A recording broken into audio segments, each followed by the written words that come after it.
রাসূল করিম সাল্লাল্লাহু তাআলা আলাইহি ওয়া আলা আলিহি ওয়াসাল্লামকে প্রশ্ন করা হয়েছিল, হুজুর মা হিয়া আদাহি, আপনি আমাদেরকে কুরবানির কথা বলেছেন, বাট এই কুরবানিটা আসলে কি জিনিস? তখন রাসূল করিম সাল্লাল্লাহু আলাইহি ওয়াসাল্লাম জবাব দিয়েছেন, সুন্নাতা আবিকুম ইব্রাহিম, এটি হচ্ছে তোমাদের পিতা হযরত ইব্রাহিম আলাইহিস সালামের সুন্নাত। অর্থাৎ মুসলমানদের জাতির পিতা ইব্রাহিম আলাইহিস সালাম যে রীতিনীতি পালন করেছেন, সেই রীতিনীতি আল্লাহ পাক তোমাদেরকেও দিয়েছেন। তো আসলে ওই জিনিসটা কি জিনিস? ইব্রাহিম আলাইহিস সালামকে আল্লাহ পাক কি দিলেন, সেটা দিয়ে আমাদের শিক্ষাটা কি? কেন রাসূল করিম সাল্লাল্লাহু আলাইহি ওয়া আলা আলিহি ওয়াসাল্লাম বললেন যে এটা ইব্রাহিম আলাইহিস সালামের সুন্নত? সেখানে কি বিশেষত্ব রয়েছে, কি কারণে বললেন? আমরা ঐতিহাসিক প্রেক্ষাপট ঘটনা আলোচনা করছি না, আমরা ওইটা বুঝার জন্যে কোরআনুল কারীমের 23 পারায় 37 নম্বর সূরা সফফাত থেকে অল্প একটু কথা বলছি। ইব্রাহিম আলাইহিস সালামের বয়স অনেক, প্রায় 80 বছর বয়স হলো। তখন ইব্রাহিম আলাইহিস সালাম আল্লাহর কাছে একটা দোয়া করেছিলেন, রব্বি হাবলি মিনাস সালিহিন, হে রব, হে আমার প্রতিপালক, আপনি আমাকে একটা নেককার সন্তান দান করেন। এই জন্য আমরা যখন সন্তান কামনা করব, আমরা নেককার সন্তান চাইব, যে কোনো জিনিস চাবো সেটার কল্যাণটা আমরা চাবো। ইব্রাহিম আলাইহিস সালাম আল্লাহর কাছে সে নেক সন্তান চাইলেন। ইব্রাহিম আলাইহিস সালাম চেয়েছেন, আল্লাহ রাব্বুল আলামিন সূরা সফফাতের 101 নম্বর আয়াতে তাকে যে জবাবটা দিয়েছেন সেটি উল্লেখ করছেন, ফাবাশশারনাহু বিগুলামিন হালিম। আল্লাহ পাক বলছেন, ইব্রাহিম আলাইহিস সালাম যখন আমার কাছে সন্তান চাইলেন, আমি তখন তাকে একটা গোলামুন হালিম দানের শুভ সংবাদ দিলাম। একবারে ধীর স্থির, প্রজ্ঞা সম্পন্ন, জ্ঞান সম্পন্ন, মেধা সম্পন্ন, কোন জায়গায় কি কথা বলতে হবে, কি ধরনের কথা বললে রব খুশি হবে, এই ধরনের তীক্ষ্ণ বুদ্ধি সম্পন্ন একটি সন্তানের শুভ সংবাদ আল্লাহ পাক নিজে বলছেন, এরকম একটা সন্তানের শুভ সংবাদ আমি আল্লাহ তাকে দিলাম। এবার চিন্তা করুন, আল্লাহ রাব্বুল আলামিন সন্তান দিয়েছেন বিশেষ দোয়ার পরে, 80 বছর বয়সে। আমাদের বিবাহের পরে 2-1 বছরই যদি সন্তান না হয়, তাহলে কবিরাজ, ডাক্তার, তারপরে যারা কোরআনুল কারীমের আয়াত দিয়ে ফু দেয়, যে ধরনের ব্যবস্থা গ্রহণ করা দরকার এটার জন্য পেরেশান হয়ে যায় 2-1 বছর বয়সে। বাংলাদেশে চিকিৎসা না হলে বিদেশে যায়। এরপরে যদি আল্লাহ পাক 2-1 বছর পরে খালি একটা সন্তান দেয়, এটাকে মাথায় রাখবে না, কোলে রাখবে না, পিঠে রাখবে, এই সন্তানের জন্য তার সব কিছু হয়ে যায়। একটা দাম্পত্য জীবনে মানুষ একটা সন্তানের জন্য সে চিন্তা করে, ওই সময় যখন কয়েক বছর হয়ে যায়, দাম্পত্য জীবনে সন্তান নাই, তখন সে চিন্তা করে, আল্লাহ যদি একটা সন্তান দিত, এত ধন সম্পদ না দিয়ে যদি একটা সন্তানই দিত, তখন তার এটা চিন্তা হয়ে যায়। তখন তার কাছে লাগে না, গাড়ির মজা লাগে না, বিছানাপত্র ভালো লাগে না, সংসারের শান্তিটা খুঁজে পাচ্ছে না। এরপরে যখন একটা সন্তান লাভ করে কয়েক বছরের পরে, তখন সেই সন্তানটাকেই সে মনে করে সব কিছু, এবং সেটা তার পৃথিবীর অন্যতম একটা শ্রেষ্ঠ সম্পদ হয়ে যায়। তো ইব্রাহিম আলাইহিস সালামের 80 বছর বয়স, সন্তান হয় নাই। আল্লাহ পাক যখন এই সন্তানের শুভ সংবাদ দিলেন, তখন আল্লাহ পাক বলছেন, ফালাম্মা বালাগা মাআহুস সা'য়া, যখন এই সন্তানটা কাজের উপযুক্ত হলো। একটা সন্তান মানুষ লালন পালন করে, একটু দুটি জিনিস চিন্তা করেন, একটা হলো কত আদরের সন্তান, দ্বিতীয় হচ্ছে বাবা মা চায় যে আমার সন্তান একটু বড় হলে আমাকে হেল্প করবে, আমাকে সহযোগিতা করবে, আমার কাজে হাত বাড়াবে, সে আমার একটা ভবিষ্যতের সম্বল হবে। ছোট থাকতে অনেক কষ্ট করে লালন পালন করে তাকে যখন কর্মক্ষম করে তোলা হয়, তখন বাবা আমার একটু স্বস্তি পায়, শান্তি পায়, যে এখন আমার ছেলে বড় হয়েছে। আল্লাহ পাক বলছেন, এই সন্তানটা যখন তার বাবার কাজে সহযোগিতা করার মতো হলো, বয়স তাফসীরবিদগণ বলছেন কেউ 9, কেউ 11, কেউ 12। আল্লাহ পাক তখন বলছেন ক্বালা ইয়া বুনাইয়া ইন্নী আরা ফিল মানাম। তখন এই সন্তানটাকে তার বাবা ইব্রাহিম আলাইহিস সালাম বলছেন, সন্তানের নাম হচ্ছে ইসমাঈল আলাইহিস সালাম।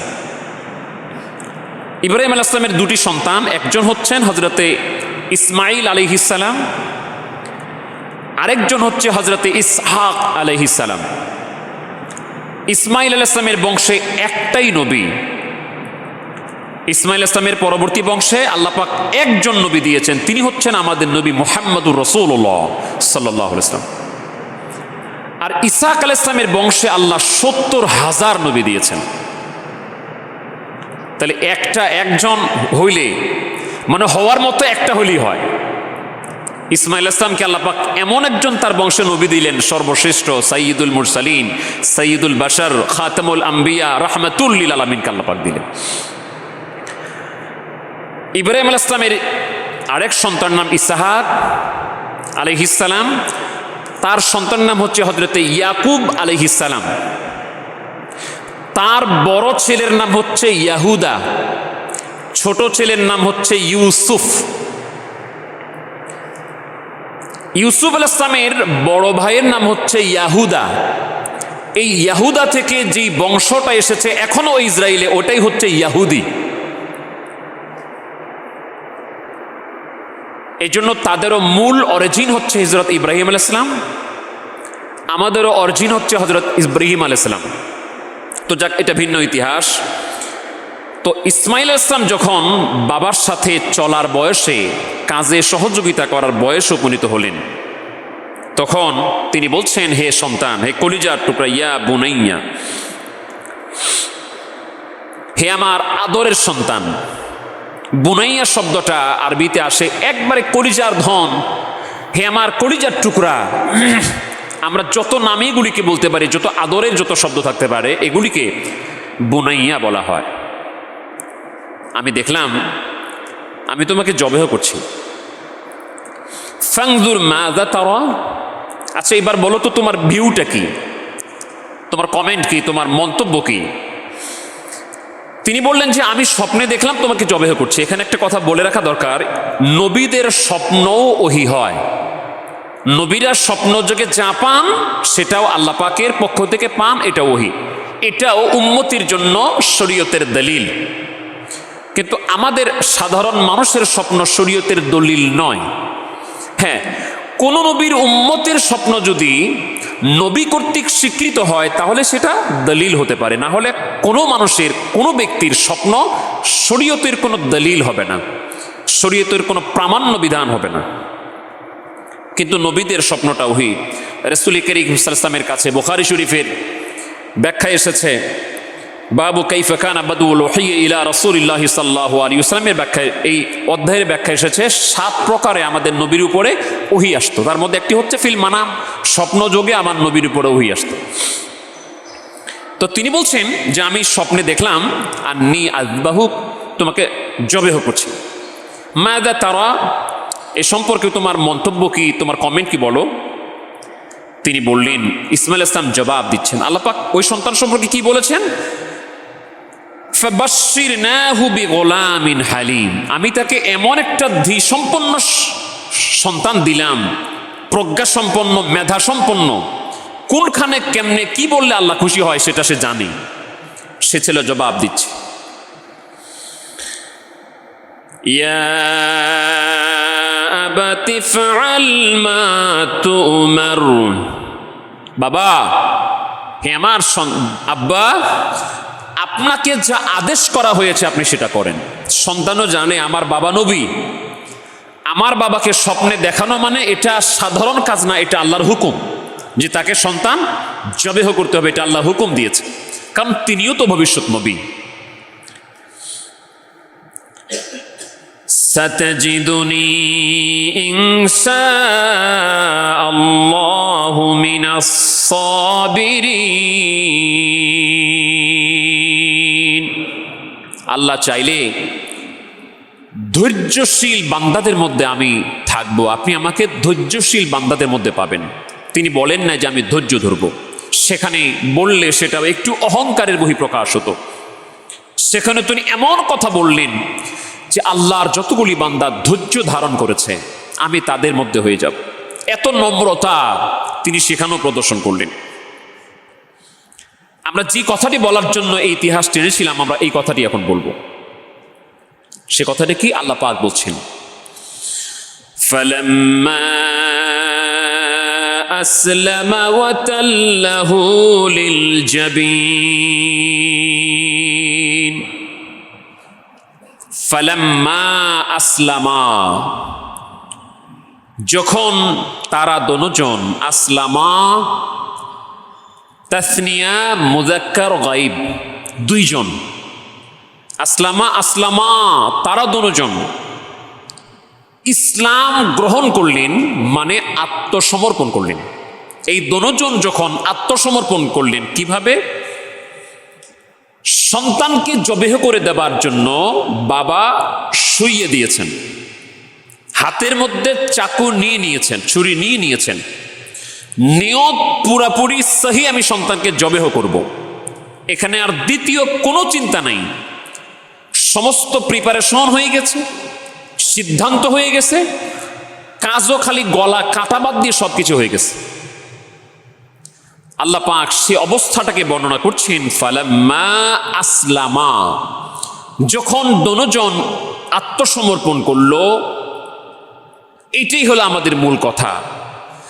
আল্লাহ যেমনটি চেয়েছেন, আল্লাহর ইচ্ছার কাছে নিজের ইচ্ছাকে বিলীন করার নাম হচ্ছে ইসলাম কবুল করা। আসলামা, ইসলিমু, আত্মসমর্পণ মানে কি?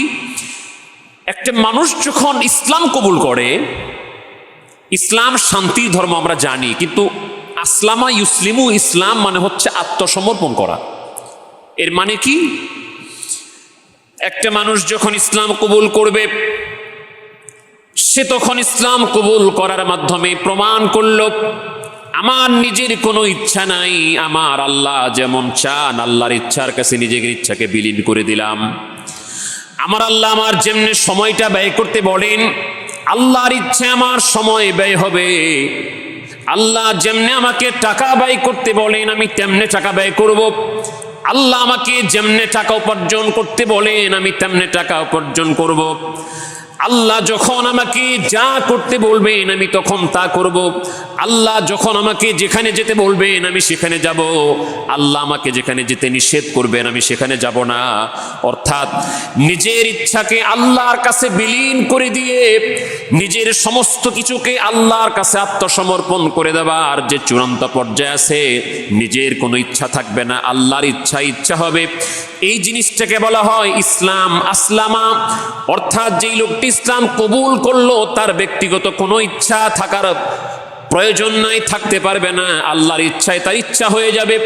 যখন ইব্রাহিম আলাইহিস সালাম, ইসমাইল আলাইহিস সালাম ওই অবস্থায় পৌঁছায় গেলেন, আল্লাহ পাক বলেন আসলামা। আমরা মানুষ আল্লাহর ইচ্ছার কাছে নিজের ইচ্ছাকে বিলীন করে দেবার নিদর্শন উদাহরণ আল্লাহ পাক বহু দিয়েছেন। আল্লাহ রাব্বুল আলামিন সূর্যকে তৈরি করেছেন, চাঁদকে তৈরি করেছেন, বৃক্ষলতা তৈরি করেছেন। আল্লাহ পাক বলেন এদেরকে আমি যেমনে চলতে বলি তেমনে চলে। আল্লাহ রাব্বুল আলামিন বলেন সূর্যকে যেমনে চলতে বলি তেমনে চলে, চাঁদকে যেমনে চড়তে বলি সে তেমনে চলে, বৃক্ষলতা তরুলতাগুলি আমাকে সেজদা দেয়। আমার ভাইরা, উপস্থিত ব্যক্তিবর্গ, আমার আল্লাহকে আমরা সেজদা যদি নাও দেই, আল্লাহর উলুহিয়াত কমবে না, রুবুবিয়াত কমবে না। আল্লাহকে সেজদা দেওয়ার জন্য চাঁদ আছে, সূর্য আছে, বৃক্ষ আছে, তরুলতা আছে, কিন্তু আল্লাহ চান যে বান্দাকে আমি এত মায়া করে সৃষ্টি করলাম, এত মহব্বত করে তৈরি করলাম, ওই বান্দা আমাকে সেজদা দেখ। কত মায়ার বান্দা মানুষ। আল্লাহ পাক যখন ফেরেশতা তৈরি করার প্রয়োজন মনে করেছেন, তখন বলেছেন হও, হয়ে গেছে। আল্লাহ সূর্যকে তৈরি করার কথা চিন্তা করেছেন, হুকুম দিয়েছেন, কোন হয়ে গেছে। চাঁদকে তৈরি করার চিন্তা আল্লাহ পাক করেছেন, কোন বলে হুকুম করেছেন হয়ে গিয়েছে। আল্লাহর যত সৃষ্টি মাখলুকাত আল্লাহ সৃষ্টি করেছেন, কোন বলে সৃষ্টি করেছেন, কোন বলার সাথে সাথে হয়ে গেছে। কিন্তু মহান রাব্বুল আলামিন যখন মানুষ সৃষ্টি করার চিন্তা করলেন, আল্লাহ কোন দিয়া মানুষকে তৈরি করেন নাই, আল্লাহ হুকুম দিয়া মানুষকে তৈরি করেন নাই। রাসূল করিম সাল্লাল্লাহু আলাইহি ওয়াসাল্লাম বলেন, খালাকাল্লাহু আদামা বিসূরাতি, খালাকাল্লাহু আদামা আলা সূরাতি, খালাকাল্লাহু আদামা বিয়াদি। আমার আল্লাহ যখন মানুষ তৈরি করার চিন্তা করেছেন তখন হুকুম দিয়া নয়, আমার আল্লাহ পাক তার নিজের সূরতে যেমন পছন্দ তেমনি পছন্দনীয় সূরত দিয়া, আমার আল্লাহ কুদরতি হাত দিয়া, আমার আল্লাহ নিজের ব্যবস্থাপনায় কুদরত দিয়া আল্লাহ পাক মানুষকে তৈরি করেছেন। অন্য সৃষ্টির প্রক্রিয়া আর মানুষ সৃষ্টির প্রক্রিয়া এক না। অন্যগুলি সৃষ্টি হয়েছে আল্লাহর হুকুমে, আর মানুষ সৃষ্টি হয়েছে আল্লাহ পাকের কুদরতি হাতে। তো কত মায়ার মানুষ! সেজন্য আল্লাহ চান না যে মানুষগুলি জাহান্নামে চলে যাক, সেজন্য আল্লাহ চান না যে মানুষগুলি বিপদে চলে যাক। আল্লাহ রাব্বুল আলামিন সেজন্য চাইলেন যে এদেরকে আমি এত মায়া করে তৈরি করলাম, এত সুন্দর করে তৈরি করলাম, এরা আমার হুকুমে চলুক। এই জন্য তাদেরকে বিধান দিলেন। হযরত ইব্রাহিম আলাইহিস সালাম, ইসমাইল আলাইহিস সালাম যখন ওই অবস্থায় পৌঁছে গেলেন, আল্লাহ পাক তখন বললেন যে আমি আসলে সন্তান কুরবানিটা আমার ওইটা চাওয়া ছিল না, আমার চাওয়া ছিল তোমার মনটা। আল্লাহ পাক এখন ডাক দিলেন, وَنَدَيْنَاهُ أَن يَا إِبْرَاهِيمُ قَدْ صَدَّقْتَ الرُّؤْيَا إِنَّا كَذَلِكَ نَجْزِي الْمُحْسِنِينَ। জবেহ করার আগে আল্লাহ বলে, ইব্রাহিম রে, তোমাকে যা হুকুম করছিলাম স্বপ্নে, এটা তুমি বাস্তবায়ন করেই ফেলেছো। কদ সাদ্দাকতার রুইয়া, মাজির শিখ আল্লাহ ইউজ করে বলছেন, এটা করে ফেলেছো তুমি। আমি এইভাবে আমার মুহসিনিন বান্দাদেরকে পুরস্কার দান করি। ইন্না হাদা লাহুয়াল বালাগুল মুবিন। আমি আসলে তোমারে পরীক্ষা করছিলাম যে তুমি রেডি হও কিনা, তোমার মনটা আমি যাচাই করছিলাম, এটা তোমার জন্য পরীক্ষা ছিল, কিন্তু পাশ করে ফেলেছো। জবেও হয় নাই, তার আগে পাশ। তাহলে আমরা এখন কুরবানির মানেটা বের করতে পারি। কুরবানির মানে কি, উযহিয়া মানে কি? এটা হচ্ছে ডেডিকেশন, উৎসর্গ করা। উযহিয়া, এটার আরবি শব্দ হচ্ছে উযহিয়া, বহুবচন হচ্ছে আযাহি। এটার ব্যাখ্যা কি? হাইওয়ানুন ইউযবাহু ফি আইয়ামিন নাহার। কুরবানির দিনে যেই পশুটাকে জবেহ করা হয় ওইটাকে বলা হয় উযহিয়া। এটার আরেকটা আরবি হচ্ছে কুরবানি।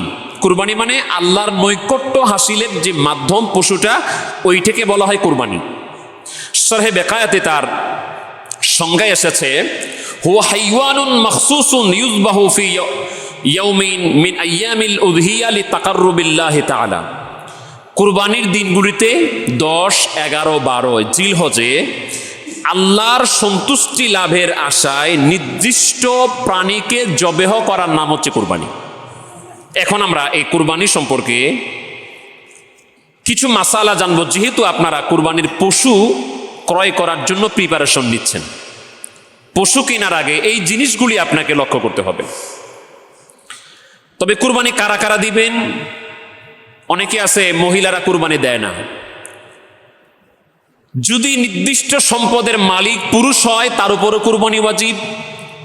যদি ওই নির্দিষ্ট সম্পদের মালিক মহিলাও হয় তার উপরে আলাদাভাবে কুরবানি করা ওয়াজিব। স্বামীর কুরবানি দ্বারা স্ত্রীর কুরবানি আদায় হবে না, যদি স্ত্রী ধনাঢ্য হয় আলাদাভাবে। ভালো করে খেয়াল করেন, স্বামীরও আলাদা আছে, স্বামীও আলাদা অর্থের মালিক, স্ত্রীও আলাদা অর্থের মালিক। যে পরিমাণ অর্থ হলে যাকাত ওয়াজিব হয়, ওই পরিমাণ অর্থ যদি একজন স্ত্রীর কাছে এই কুরবানির দিনগুলোতে থাকে তাহলে তিনি সাহেবে মালিক, সাহেবে মাল। তাহলে ওই মহিলার উপরেও কুরবানি আলাদাভাবে করা ওয়াজিব। ওই মহিলাও আলাদাভাবে কুরবানি করবে। বাবা ছেলে একসাথে খাচ্ছে, একই সংসারে আছে, কিন্তু ছেলের আলাদা ব্যবসা আছে, ছেলের আলাদা উৎপাদন আছে। সেক্ষেত্রে ছেলে যদি আলাদাভাবে সম্পদের মালিক হয়, একই সাথে খাইলেও বাবার উপরে, বাবার সম্পদের মালিক হলেও বাবার উপর যেমন কুরবানি ওয়াজিব, একসাথে খাইলেও ওই ছেলের উপরেও আলাদাভাবে কুরবানি ওয়াজিব। বাবা কুরবানি করছে, একই পরিবারে খাচ্ছি, আমার সম্পদ আছে দেখে আমি কুরবানি করব না, এরকমটি নয়। সেক্ষেত্রে ওই ছেলের উপরেও আলাদাভাবে কুরবানি করা ওয়াজিব হয়ে যায়। এখন আমরা কি ধরনের পশু ক্রয় করব, বাজারে গেলে, হাটে গেলে আমরা কি কি বিষয় খেয়াল করব, আমরা এগুলি সংক্ষিপ্ত আকারে আজ করব, আগামী জুমায় আরো বিস্তারিত বলবো ইনশাআল্লাহ। আমরা কয়েক ধরনের পশু দিয়ে কুরবানি করতে পারি। একটা হচ্ছে উট। উট নর এবং মাদি হতে পারে। এরপর হচ্ছে গরু বা মহিষ, এটা এক জাতীয়। আর একটা হচ্ছে ছাগল, দুম্বা, ভেড়া। উটে, গরুতে, মহিষে একজন থেকে শুরু করে 7 জন পর্যন্ত ভাগে দেওয়া যাবে। তবে একজন যদি চিন্তা করে আমি অর্ধেকটা দিব, তাহলে হবে না। একটার কম কেউ দিতে পারবে না, সর্বনিম্ন একটা ভাগ দিতে হবে। একাধিক দেওয়া যাবে। ছাগলে, ভেড়াতে, দুম্বাতে একজনে দেওয়া যাবে। উটে, গরুতে, মহিষে 7 জনে দেওয়া যাবে। এক থেকে একজনও দিতে পারে, 2 জনও দিতে পারে, 7 জনও দিতে পারে। এখন এটা কিনতে গেলে আমাদের বয়সের দিকে লক্ষ্য রাখতে হয়। উট কুরবানি করতে গেলে তার বয়স হতে হবে 5 বছর, সর্বনিম্ন 5 বছর বয়স হতে হবে উটের জন্য। একদিন কম হলেও কুরবানি হবে না। গরু, মহিষের জন্য বয়স হতে হবে 2 বছর, এটা চন্দ্র বছর হিসেবে হলেই চলবে। দাঁত দেখেন আপনারা, এটা নিছক আপনাদের মনতুষ্টির জন্য। দাঁত দেখা না দেখার সাথে উট, গরু, ছাগল বয়সের কোনো সম্পর্ক নাই। একটা গরুর 2 বছরের আগেও দাঁত হতে পারে, 2-3টা হয়ে গেলেও ওইটার দ্বারা আজ কুরবানি হবে না, যদি না বছর পূরণ হয় 2টা। আর যদি বছর 2টা পূরণ হয়ে গেছে, দাঁত একটাও না হয়, তাহলেও কুরবানি করা যাবে। ছাগলের ক্ষেত্রেও তাই, যদি দাঁত না উঠে 1 বছর বয়স হয়ে গেলেই কুরবানি করা যাবে। যদি দাঁত উঠেও যায় অনেকগুলি, আর বয়স 1 বছর না হয়, তাহলে কুরবানি করা যাবে না। এখানে সূক্ষ্ম একটি কিয়াস এরকম, আমরা হয়তো অনেকে ধারণা করছি যে গরু, ছাগলের ব্যাপারে, খাসির ব্যাপারে 6 মাসের খাসি যদি 1 বছরের মতো দেখা যায়, কুরবানি করা যাবে না, এটি নয়। ফিকহুল আহনাফ মতে ছাগলের বয়স 1 বছরই হতে হবে। আর ভেড়া বা দুম্বা, খেয়াল করেন, ভেড়া এবং দুম্বা, এটা যদি 6 মাসের বয়সের ভেড়া, দুম্বা 1 বছরের পালের সাথে ছেড়ে দিলে চিনা না যায়, তাহলে ভেড়া এবং দুম্বার ক্ষেত্রেই শুধু ওই 6 মাসের ওইটা কুরবানি করা যাবে, ছাগলে, খাসিতে হবে না। ইমাম আবু হানিফা রাহমাতুল্লাহ কিয়াসটা হচ্ছে এরকম, যেহেতু হাদিস শরীফে ভেড়া, দুম্বার কথা উল্লেখ আছে, অতএব কিয়াস করে আমরা ছাগলে আনবো না। এজন্য ছাগল 6 মাসের ছাগলে হবে না। ছাগল, খাসি এটা 1 বছরেই হতে হবে। ভেড়া, দুম্বা একটু কম বয়স হলো, 6 মাসের বেশি হয়ে গেলে, এটা 1 বছরের মতো দেখা গেলে এটা কুরবানি করা যাবে। এখন এক্ষেত্রে খাসি এবং আমাদের এলাকায় যেটাকে পাঠা বলি, পাঠাও কুরবানি করা জায়েজ। তবে আমাদের এই এলাকায় প্রচলন নাই পাঠার গোস্ত খাবার, এটা আমরা খেতে পারি না, এটা আমাদের রুচিতে বাধে না, বিধায় আমরা করি না। কিন্তু কেউ যদি খায়, খাবার তার রুচি হয়, খাওয়ার অভ্যাস থাকে, কেউ যদি পাঠাও কুরবানি করে, তাহলে এটাও জায়েজ আছে। খাসি কুরবানি করলেও এটাও জায়েজ আছে। যেহেতু আমাদের এলাকায় প্রচলন খাবার গোস্তের সুস্বাদু এবং রুচি সম্মত, খাসিটা আমরা এটাই করি এবং এটাই আমরা করবো ইনশাল্লাহ। এক্ষেত্রে আমরা একটু খেয়াল করব যে দোষ ত্রুটি মুক্ত একটা পশু আমাকে জবাই করতে হবে। সেক্ষেত্রে কি ধরনের দোষ ত্রুটি থাকতে পারবে না, এটা স্পেসিফিক্যালি কারো যদি কোনো পশুতে দোষ দেখা যায়, তাহলে আপনারা ওই দোষটা ইন্ডিকেট করে কোনো ভালো আলেমের কাছে আপনারা জিজ্ঞেস করে নেবেন। আর জি আলেম ফতোয়া দিবেন, আমি এই কথাগুলি এর আগেও বলেছি, এখনো বলছি, যিনি ফতোয়া দিবেন তিনি নিঃসন্দেহে একজন মুফতি হওয়া দরকার। এরপরে যদি কেউ ফতোয়া দেন, প্রয়োজন হলে তিনি কোন কিতাব থেকে ফতোয়া দিলেন, তার ফতোয়াটা অথেন্টিক কিনা সেটা প্রশ্ন করলে সে যেন কোনো কিতাবের, ফতোয়ার কিতাবের রেফারেন্স দিতে পারে, সেই যোগ্যতা তার থাকতে হবে। তাকে সেই সিউরিটি নিয়ে মানুষকে জানাতে হবে। সেক্ষেত্রে যারা ভালো জানে তাদের কাছে আপনারা জিজ্ঞেস করে নেবেন। আমাদের মোবাইল নাম্বার বিভিন্ন এখানে দেওয়া আছে, 017106768684, আপনারা আমাকে ফোন দিতে পারেন। তারপর আমরা দুই একটি বিষয় বলি, আজকে শেষ করছি। যেমন কান কাটা, লেজ কাটা, এগুলি যদি অধিকাংশ কেটে যায় তাহলে এ দ্বারা কুরবানি করা জায়েজ হবে না। শিং যদি ভেঙে যায় কিন্তু একেবারে সমূলে না উগড়ে যায় তাহলে সেটা দ্বারা কুরবানি করা যেতে পারে। একবারে কান যদি জন্মগতভাবে নাই থাকে তাহলে সেটাতে কুরবানি হবে না। যদি ছোটও থাকে তাহলে কোনো সমস্যা নেই। একটা মানুষ যখন কুরবানি করবে, সেই পশুটা ক্রয় করার সময়, কেনার সময় তিনি দোষ ত্রুটি মুক্ত হিসেবে কিনেছেন, কিন্তু পরবর্তীতে এটা সমস্যা দেখা গেছে, তো সেক্ষেত্রে তিনি কি করবেন?